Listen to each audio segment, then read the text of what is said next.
ವಚನ ಸತ್ಯ ವಚನ ಭೂಮಿಗೆ ಬಂದ ವಚನ ವಚನ ಸತ್ಯ ವಚನ ಭೂಮಿಗೆ ಬಂದ ವಚನ ಆದಿಯಲ್ಲಿ ಇದ್ದ ವಚನ ನಮ್ಮ ನೋಡ ಬಂದ ವಚನ ವಚನ ಸತ್ಯ ವಚನ ಭೂಮಿಗೆ ಬಂದ ವಚನ.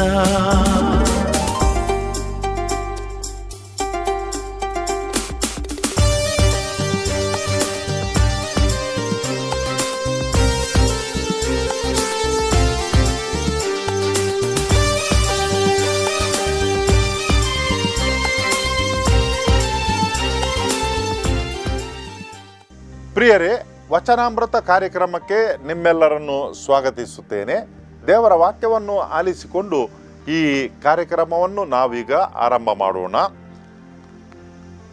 ಸಜ್ಜನರಿಗೆ ಸರಳತೆ ಮಾರ್ಗದರ್ಶನ, ದುರ್ಜನರಿಗೆ ಅವರ ವಕ್ರತೆ ಸಂಹಾರಕ.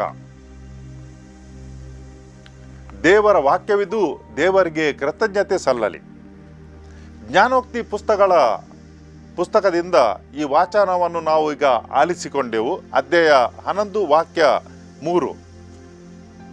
ಸಜ್ಜನರಿಗೆ ಸರಳತೆ ಮಾರ್ಗದರ್ಶನ, ದುರ್ಜನರಿಗೆ ಅವರ ವಕ್ರತೆ ಸಂಹಾರಕ.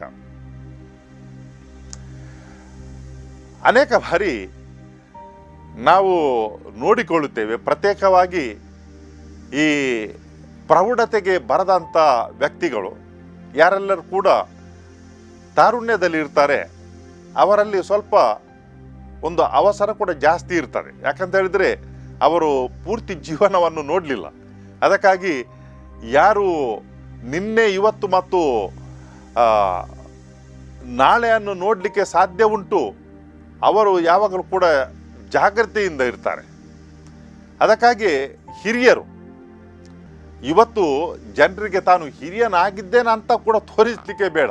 ಯಾಕಂತ ಹೇಳಿದ್ರೆ ನಮ್ಮ ಸುತ್ತಮುತ್ತ ಒಂದು ರೀತಿಯ ವಾತಾವರಣವನ್ನು ನಾವು ಕಟ್ಟಿಕೊಂಡಿದ್ದೇವೆ. ಇದು ಬಂದದಲ್ಲ, ಎಲ್ಲರಿಗೆ ಕೂಡ ತಾನು ತರುಣ ಅಂತ ತೋರಿಸಬೇಕು.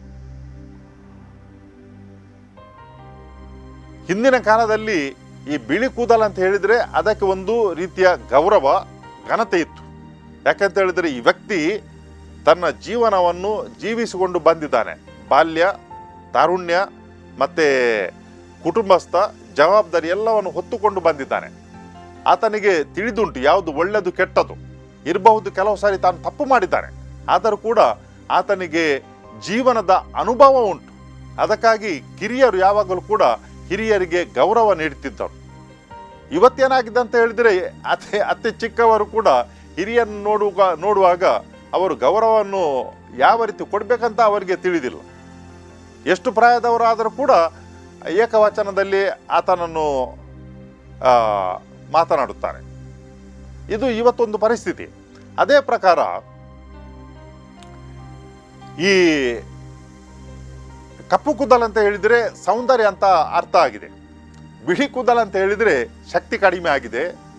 ಆಮೇಲೆ ಚರ್ಮ ಹಿಪ್ಪುಗಟ್ಟಿದೆ, ಜೋಲು ಬೀಳಿದೆ.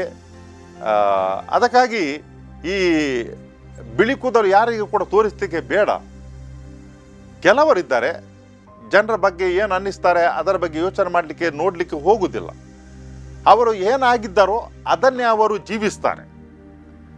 ಅವರು ಏನು ಮಾಡಲಿಕ್ಕೆ ಹೋಗುವುದಿಲ್ಲ ಅಂತ ಹೇಳಿದರೆ ತಾನೇನು ಅಲ್ಲವೋ ಅದನ್ನು ತೋರ್ಪಡಿಸ್ಲಿಕ್ಕೆ ಹೋಗಲ್ಲ ಅವರು. ಅದಕ್ಕಾಗಿ ಅವರ ಮನಸ್ಸಿನಲ್ಲಿ ಖಂಡಿತವಾಗಿ ನಾವು ನಂಬಬಹುದು, ಅವರಿಗೆ ಶಾಂತಿ ಮತ್ತು ನೆಮ್ಮದಿ ಉಂಟು. ಯಾಕಂತ ಹೇಳಿದರೆ ತಾನು ಏನಲ್ಲವೋ ಅದನ್ನು ತೋರ್ಪಡಿಸೋದಕ್ಕೆ ಅವರು ಅನವಶ್ಯಕವಾಗಿ ಖರ್ಚು ಮಾಡಲಿಕ್ಕೆ ಹೋಗುವುದಿಲ್ಲ, ಸಮಯವನ್ನು ವ್ಯಯ ಮಾಡಲಿಕ್ಕೆ ಹೋಗುವುದಿಲ್ಲ.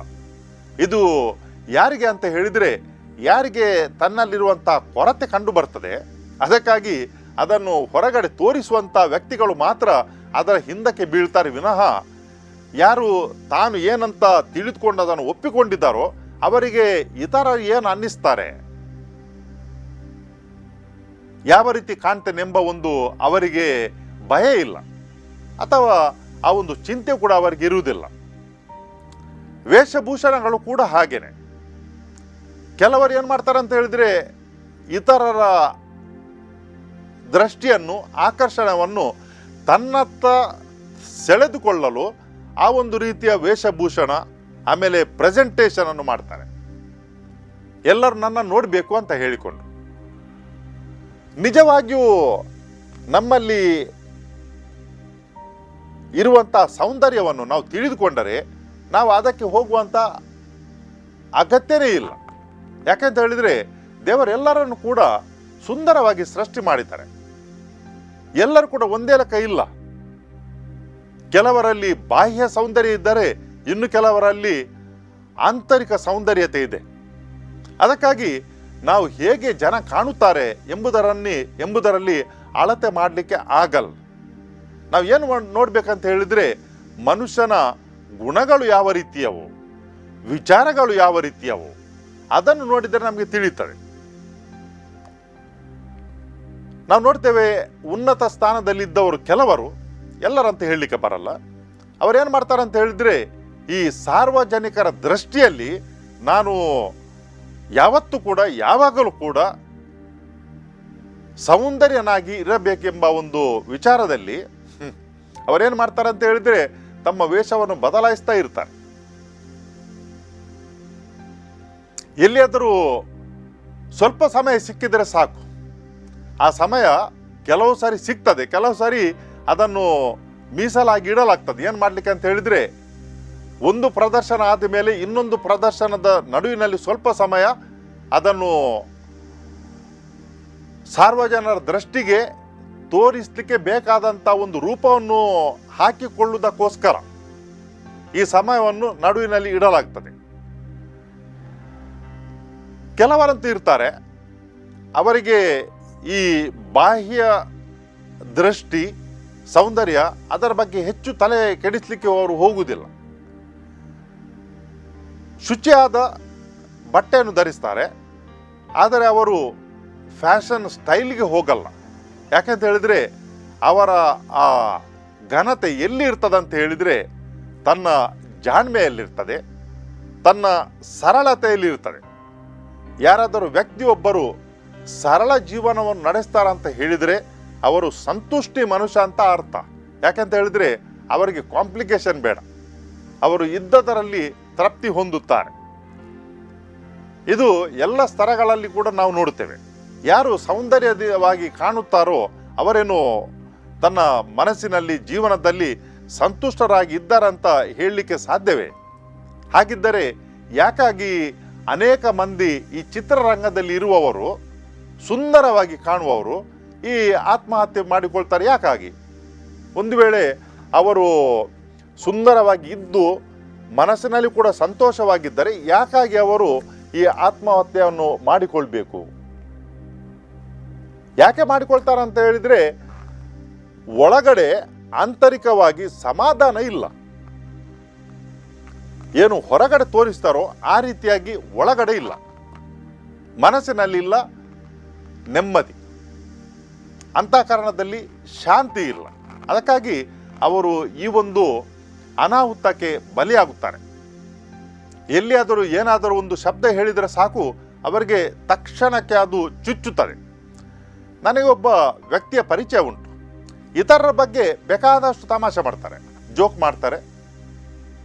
ಆದರೆ ತನ್ನ ಬಗ್ಗೆ ಎಲ್ಲಿಯಾದರೂ ತಪ್ಪಿ ಒಂದು ಮಾತನ್ನು ಹೇಳಿದರೆ ಸಾಕು, ತಮಾಷೆ ಆಯಿತು, ಆ ದಿವಸ ಅದು ಮುಗಿದು ಹೋದ ಹಾಗೇನೆ. ನೋಡಿ, ಎಲ್ಲರ ಬಗ್ಗೆ ಬೇಕಾದಷ್ಟು ತಮಾಷೆ ಮಾಡ್ತಾರೆ, ತನ್ನ ಬಗ್ಗೆ ಯಾರಾದರೂ ಒಂದು ಚಿಕ್ಕ ಒಂದು ಜೋಕ್ ಹೇಳಿದರೆ ಸಹಿಸಿಕೊಳ್ಳಿಕ್ಕೆ ಆಗಲ್ಲ. Complicated personality. ನಾವೊಬ್ಬ ವ್ಯಕ್ತಿಯನ್ನು ಆತನ ಸರಳತೆಯಿಂದ ಅರ್ಥ ಮಾಡಿಕೊಳ್ಳಬಹುದು, ಈ ವ್ಯಕ್ತಿ ನಿಜವಾಗಿಯೂ ಸಜ್ಜನ ವ್ಯಕ್ತಿ ಅಂತ ಹೇಳಿಕೊಂಡು. ನಾನು ನೋಡಿದ ಪ್ರಕಾರ ಒಬ್ಬ ವ್ಯಕ್ತಿ ದೇಶದ ಅತೀ ಉನ್ನತ ಸ್ಥಾನದಲ್ಲಿದ್ದವರು, ಅವರ ಅಂತಾರಾಷ್ಟ್ರೀಯ ಮಟ್ಟದಲ್ಲಿ ಘನತೆಯನ್ನು ಪಡೆದವರು, ಅಂತಾರಾಷ್ಟ್ರೀಯ ಮಟ್ಟದಲ್ಲಿ. ಅವರ ಆ ಒಂದು ಘನತೆ ಎಲ್ಲಿಂದ ಬರ್ತಿತ್ತು ಅಂತ ಹೇಳಿದರೆ, ಎಲ್ಲಿಂದ ಇತ್ತು ಅಂತ ಹೇಳಿದರೆ, ಅವರ ವೇಷಭೂಷಣದಲ್ಲಿ ಅಲ್ಲ. ಅವರ ವೇಷಭೂಷಣ ಅತಿ ಸರಳ. ಬೆಳಿಗ್ಗೆ ಒಂದು, ಮಧ್ಯಾಹ್ನ ಒಂದು, ಸಾಯಂಕಾಲಕ್ಕೆ ಒಂದು ಬಟ್ಟೆ ಬದಲಾಯಿಸಿಕೊಳ್ಳುವಂಥ ವ್ಯಕ್ತಿ ಅಲ್ಲ. ಆದರೆ ಅಂತಾರಾಷ್ಟ್ರೀಯ ಮಟ್ಟದ ಗಣ್ಯ ವ್ಯಕ್ತಿಗಳು ಅವರ ಮುಂದೆ ತುಂಬ ಗೌರವದಿಂದ ಇರ್ತಿದ್ದವು. ಯಾಕಂತ ಹೇಳಿದರೆ ಈ ವ್ಯಕ್ತಿ ಅವರು ಅಷ್ಟು ವಿದ್ಯೆಯನ್ನು ಪಡೆದವರು. ಅದೇ ಪ್ರಕಾರ ಮಾತಿನಲ್ಲಿ ನಾಜೂಕು, ನಯ, ಅದೇ ಪ್ರಕಾರ ಇತರರಿಗೆ ಗೌರವ ನೀಡುವುದರಲ್ಲಿ ಕೂಡ ಅವರು ಯಾವತ್ತೂ ಕೂಡ ಮರೆತು ಹೋಗುತ್ತಿರಲಿಲ್ಲ. ಅದಕ್ಕಾಗಿ ಇವತ್ತು ಕೂಡ ಅವರನ್ನು ತುಂಬ ಜನ, ಜಗತ್ತಿನ ಅನೇಕ ಉನ್ನತ ಸ್ಥಾನದಲ್ಲಿದ್ದಂಥ ಗಣ್ಯರು ತುಂಬ ಗೌರವ ನೀಡ್ತಾರೆ.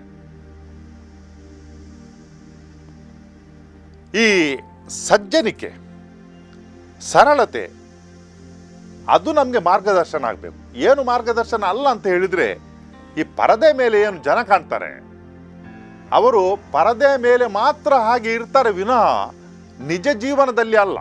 ಅದಕ್ಕಾಗಿ ನಮಗೆ ಮಾರ್ಗದರ್ಶನ, ನಮಗೆ ಅನುಕರಣೆ ಮಾಡಲಿಕ್ಕೆ ಯಾರಂತ ಹೇಳಿದರೆ ನಮ್ಮ ಗುಣನಡತೆ ಹಾಗೂ ಇತರರಲ್ಲಿರುವಂತಹ ಗುಣನಡತೆಯೇ ನಮಗೆ ಮಾರ್ಗದರ್ಶನ ಆಗಬೇಕು ಹೊರತು ನಾವು ಪರದೆ ಮೇಲೆ ಏನನ್ನು ಕಾಣ್ತೇವೆ ಅದಲ್ಲ. ಅನೇಕ ಬಾರಿ ಪರದೆ ಮೇಲೆ ಕಾಣುವಂಥ ವ್ಯಕ್ತಿಗಳ ನಿಜ ಜೀವನ ನೋಡಿದರೆ ನಮಗೆ ಒಂದು ಪ್ರಶ್ನೆ ಬರ್ತದೆ, ಇದೇ ವ್ಯಕ್ತಿಯೇನು ಅಲ್ಲಿ ಪರದೆ ಮೇಲೆ ನಾವು ನೋಡಿತ್ತು, ಆದರೆ ಇಲ್ಲಿ ಬೇರೆನಿದ್ದಾರೆ. ನಮ್ಮ ಸಂಸ್ಥೆಯಲ್ಲಿರುವಾಗ, ಮುಂಚಿನ ಸಂಸ್ಥೆಯಲ್ಲಿ ನಾವೊಂದು ಸೀರಿಯಲ್ ಅನ್ನು ಮಾಡಿದ್ದೆವು ಸಂತ ಅಂತೋನಿಯವರ ಬಗ್ಗೆ. ಕನ್ನಡ ಚಲನಚಿತ್ರದ ಒಬ್ಬ ನಟನನ್ನು ನಾವು ಕೇಳಿಕೊಂಡಿದ್ದೆವು, ನಮ್ಮ ಈ ಸೀರಿಯಲ್ನಲ್ಲಿ ಬಂದು ನಟನೆ ಮಾಡಬೇಕಂತ ಹೇಳಿಕೊಂಡು. ನಾನು ಕೂಡ ಅವರ ಚಿತ್ರಗಳನ್ನು ವೀಕ್ಷಿಸಿದ್ದೆನು. ತುಂಬ ಸರಳ ವ್ಯಕ್ತಿ. ಯಾವಾಗ ನಾವು ಅವರನ್ನು ಭೇಟಿ ಮಾಡಿದೆವು ನನಗೆ ಸ್ವಲ್ಪ ಆಶ್ಚರ್ಯ ಆಯಿತು. ಯಾಕಂತ ಹೇಳಿದರೆ ನಾನು ತಿಳಿದುಕೊಂಡ ಹಾಗೆ ಇವರಲ್ಲ. ಇವರು ಯಾವ ರೀತಿ ಪರದೆ ಮೇಲೆ ಕಾಣ್ತಾರೆ ಅದೇ ಪ್ರಕಾರ ನಿಜ ಜೀವನದಲ್ಲಿ ಇನ್ನೂ ಕೂಡ ತುಂಬ ಉತ್ತಮವಾಗಿದ್ದಾರೆ. ಎಷ್ಟೊಂದು ಸರಳತೆ, ಸ್ವಲ್ಪ ಕೂಡ ಕಿಂಚಿತ್ತು ಕೂಡ ಆ ಒಂದು ಜಂಬ, ಆ ಒಂದು ದರ್ಪತೆ ಏನಿಲ್ಲ. ಎಷ್ಟೊಂದು ಸರಳತೆ, ತುಂಬ ಖುಷಿಯಾಯಿತು. ಜನರು ಹೀಗೆ ಕೂಡ ಇರ್ತಾರೆ.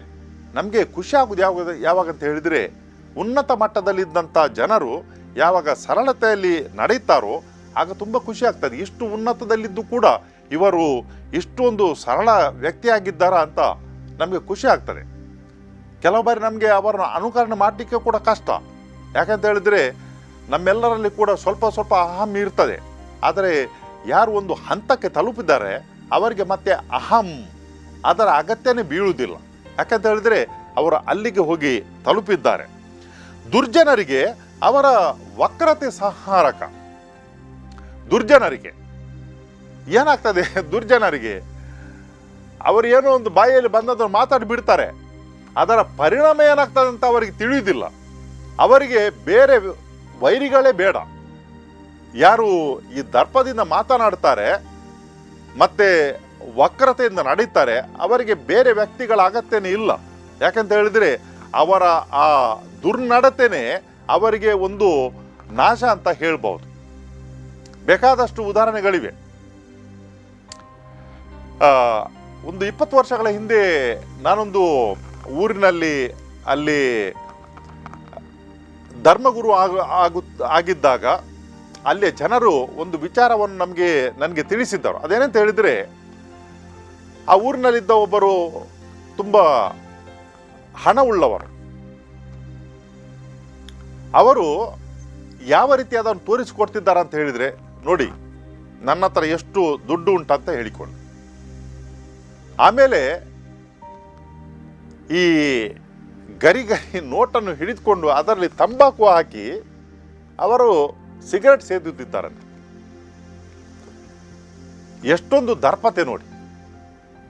ಜನರ ಮುಂದೆ ತೋರಿಸಿಕೊಡುದು ನನ್ನ ಹತ್ರ ಬೇಕಾದಷ್ಟು ಹಣ ಉಂಟಂತ ಹೇಳಿಕೊಂಡು.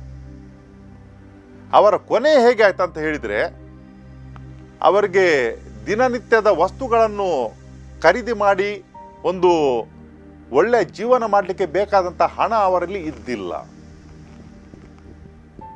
ಏನಿಲ್ಲದೆ ಅವರು ಸತ್ತು ಹೋದರು. ನಿಜ ಘಟನೆ. ಎಲ್ಲಿ ದರ್ಪತೆ ಉಂಟೋ ಅಲ್ಲಿ ಅಂಥ ಮನುಷ್ಯರಿಗೆ ಬೇರೆ ವೈರಿಗಳು ಬೇಡ, ಅದೇ ಅವರಿಗೆ ವೈರಿ. ಅದಕ್ಕಾಗಿ ನಾವು ಮಾತು ಬಲ್ಲವನಿಗೆ ಶತ್ರುಗಳಿಲ್ಲ ಅಂತ ಹೇಳ್ತಾರೆ.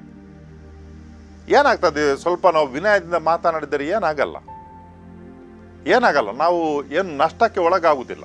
ಅದರ ಬದಲಾಗಿ ಒಂದು ವೇಳೆ ನಮ್ಮ ಮಾತಿನಲ್ಲಿ ದರ್ಪತೆ ಇದ್ದರೆ ನಮಗೆ ಶತ್ರುಗಳು ತನ್ನಿಂತಾನೇ ಉಂಟಾಗುತ್ತಾರೆ ಶತ್ರುಗಳು. ಯಾಕಂತ ಹೇಳಿದರೆ ಆ ಚುಚ್ಚು ಮಾತುಗಳು, ಆಮೇಲೆ ಹೀಯಾಳಿಸುವಂಥ ಮಾತುಗಳು, ಆಮೇಲೆ ಇತರರಿಗೆ ನೋವು ಉಂಟುವಂಥ ಮಾತುಗಳು ಮುಗಿಯುತ್ತಲ್ಲಿಗೆ. ಮಿತ್ರತ್ವ ಎಂಬುದು ಅಲ್ಲಿ ಹುಟ್ಟಿಕೊಳ್ಳಿಕ್ಕೇನೆ ಸಾಧ್ಯ ಇಲ್ಲ. ಕೆಲವರು ಹೇಳ್ತಾರೆ ಏನಂತ ಹೇಳಿದರೆ, ಅವರು ಮಾತನಾಡಲಿಕ್ಕೆ ಸ್ವಲ್ಪ ದರ್ಪದಿಂದ ಕಾಣ್ತಾರೆ, ಅದರ ಹೃದಯದಲ್ಲಿ ತುಂಬ ಮೃದು ಅಂತ ಹೇಳಿಕೊಂಡು ಆ ಮೃದುತ್ವವನ್ನು ಮಾತಿನಲ್ಲಿ ಕೂಡ ತೋರಿಸ್ತೀರಿ. ಎಷ್ಟು ಒಳ್ಳೆಯದು, ತುಂಬ ಒಳ್ಳೆಯದಾಗ್ಬೋದು. ಎರಡನ್ನು ಕೂಡ ಜೊತೆಯಾಗಿ ಹಾಕಿದರೆ ಎಷ್ಟು ಒಳ್ಳೆಯದಾಗ್ಬೋದು. ಅನವಶ್ಯವಾಗಿ ನಾವು ಯಾಕಾಗಿ ಈ ಮಾತುಗಳಿಂದ, ಕೆಟ್ಟ ಮಾತುಗಳಿಂದ ಅಥವಾ ದರ್ಪದ ಮಾತುಗಳಿಂದ ವೈರತ್ವವನ್ನು ನಾವು ಸೃಷ್ಟಿಸಿಕೊಳ್ಬೇಕು?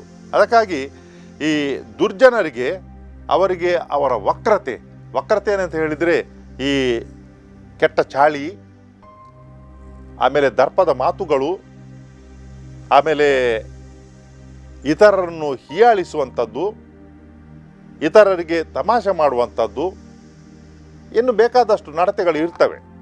ಅದೆಲ್ಲವನ್ನು ಕೂಡ ನಾವು ಏನು ಮಾಡ್ಬೋದು ಅಂತ ಹೇಳಿದರೆ, ಯಾವ ರೀತಿ ಈ ಬಡಗಿ ಏನೆಲ್ಲ ವಕ್ರತೆ ಉಂಟು ಅದನ್ನೆಲ್ಲ ಕೆತ್ತಿ ಈ ಮರವನ್ನು ನೆಟ್ಟಗಾಗಿ ಮತ್ತು ಚಂದವಾಗಿ ಮಾಡ್ತಾರೋ, ಅದೇ ಪ್ರಕಾರ ನಮ್ಮ ಜೀವನದಲ್ಲಿ ನಾವು ಕೂಡ ನಮ್ಮ ವಕ್ರತೆಯನ್ನು ತೆಗೆದು ಬೀಸಾಡಿದರೆ ನಾವು ಕೂಡ ಈ ನೆಟ್ಟಗಾದಂಥ, ಆಮೇಲೆ ನಯವಾದಂಥ ವ್ಯಕ್ತಿಗಳಾಗಲಿಕ್ಕೆ ಸಾಧ್ಯ ಉಂಟು.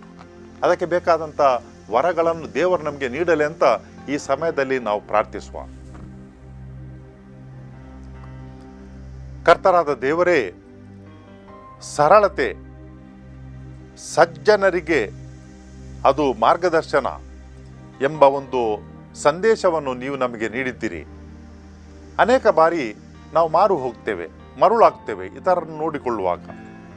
ಅವರು ಸುಂದರ ಅಂತ ನಾವು ಯೋಚನೆ ಮಾಡ್ತೇವೆ, ಆದರೆ ನಾವು ನಿಜವಾಗಿ ಸುಂದರವಾಗಿರುವುದು ನಮ್ಮ ನಡತೆಯಲ್ಲಿ, ನಮ್ಮ ಚಿಂತನೆಯಲ್ಲಿ, ಯೋಚನೆಯಲ್ಲಿ. ಈ ಕಾರ್ಯಕ್ರಮದಲ್ಲಿ ಪಾಲ್ಗೊಳ್ಳುತ್ತಿರುವಂಥ ಪ್ರತಿಯೊಬ್ಬರಿಗೆ ಈ ಜ್ಞಾನ ಸಿಗಲಿ ಎಂದು ಪ್ರಾರ್ಥಿಸುತ್ತೇವೆ. ನಾವು ಏನಾಗಿದ್ದೇವೆ ಅದೆಲ್ಲವೂ ಕೂಡ ನಿಮ್ಮ ಚಿತ್ತದ ಪ್ರಕಾರ ಆಗಿದೆ. ನೀವು ನಮ್ಮನ್ನು ಸೃಷ್ಟಿಸಿದ್ದೀರಿ. ನಾವು ಹೇಗೆ ಇರಬೇಕಂತ ನಿಮಗೆ ತಿಳಿದುಂಟು. ಅದೇ ಪ್ರಕಾರ ನೀವು ನಮ್ಮನ್ನು ಸೃಷ್ಟಿಸಿದ್ದೀರಿ. ಅದನ್ನು ನಮ್ಮ ನಿಜ ಜೀವನದಲ್ಲಿ ಒಪ್ಪಿಕೊಂಡು ಆ ಪ್ರಕಾರ ಜೀವಿಸಲಿಕ್ಕೆ ಬೇಕಾದಂಥ ಮನಸ್ಸಿನ ಬೆಳಕನ್ನು ನಮಗೆ ನೀಡಿರಿ. ಈ ಕಾರ್ಯಕ್ರಮವನ್ನು ವೀಕ್ಷಿಸುತ್ತಿರುವಂಥ ಪ್ರತಿಯೊಬ್ಬರ ಮೇಲೆ ನಿಮ್ಮ ಅನಂತರ ಆಶೀರ್ವಾದಗಳನ್ನು ಸುರಿಸಿರಿ. ಇವರ ಮನೆಗಳಲ್ಲಿನ ಎಲ್ಲ ಮಕ್ಕಳಿಗೆ ತಮ್ಮ ವಿದ್ಯೆಯನ್ನು ಪಡೆಯಲು ಹಾಗೂ ಯುವ ಜನರಿಗೆ ತಮ್ಮ ಭವಿಷ್ಯವನ್ನು ರೂಪಿಸಿಕೊಳ್ಳಲು ಬೇಕಾದಂಥ ಆಶೀರ್ವಾದವನ್ನು ನೀಡಿರಿ. ಆರೋಗ್ಯ ಭಾಗ್ಯವನ್ನು ನೀಡಿರಿ ಎಂದು ನಿಮ್ಮನ್ನು ಪ್ರಾರ್ಥಿಸುತ್ತೇವೆ. ಈ ಪ್ರಾರ್ಥನೆ ನಿಮಗೆ ಸಲ್ಲಿಸುತ್ತೇವೆ ನಿಮ್ಮ ಪುತ್ರ ಯೇಸು ಕ್ರಿಸ್ತರ ಮುಖಾಂತರ. ಆಮೇನ್.